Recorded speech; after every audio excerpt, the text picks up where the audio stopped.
నమస్తే, నా పేరు ఆలం సుధీర్ కుమార్. ప్రకృతిని పర్యావరణని కాపాడే వారే ఒకప్పుడు ఆదివాసులుగా పిలువబడేవారు. ఇప్పుడు మేడారంలో చివరిగా నేనే ఉన్నానని అనుకుంటున్నాను. ఎందుకంటే మనం చూస్తున్నాం, ఇక్కడ నాటిన చెట్లు గత 50 సంవత్సరాల క్రితం మా పెద్దలు నాటినవి. ఈ చెట్ల కింద మా పెద్దలు కానీ లేకపోతే వచ్చే భక్తులు కానీ చాలా సేద తీరేవారు. ఇప్పుడు అభివృద్ధి పేరుతో, రోడ్ల వెడల్పు పేరుతో చాలా చెట్లను అమాంతం ఒక 100 చెట్ల వరకు ఇక్కడ కట్ చేశారు. అయితే ఇక్కడ ఈ అటవీ శాఖ వారు ముందు వాటిని అడ్డుకున్నారు. దానికి సంతోషించాము, కానీ ఏమైందో తెలియదు. మళ్ళీ ఇప్పుడు చెట్లను నరికివేసే ప్రాసెస్లో ఉన్నారు. అయితే అధికారులకు కానీ నాయకులకు కానీ తెలిసే ఉంటుంది, చెట్లని ట్రీ లిఫ్ట్ ప్రాసెస్ ఒకటి ఉన్నది. అది ఇక్కడ ప్రవేశపెట్టుంటే చాలా చెట్లు వేరే దగ్గర తరలించి వేరే దగ్గర చెట్లని నాటబడి ఉంటే చాలా మంచి జరిగేది. కానీ ఇలా మొత్తం నరికేయడము ఇది అభివృద్ధిలో భాగం కాదని నేను కోరుకుంటున్నాను.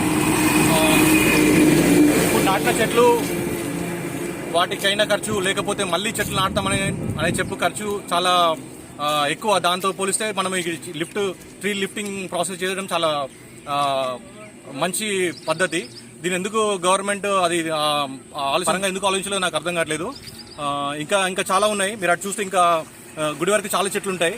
వాటైనా కాపాడాలని నేను ఆశిస్తున్నాను. ధన్యవాదాలు.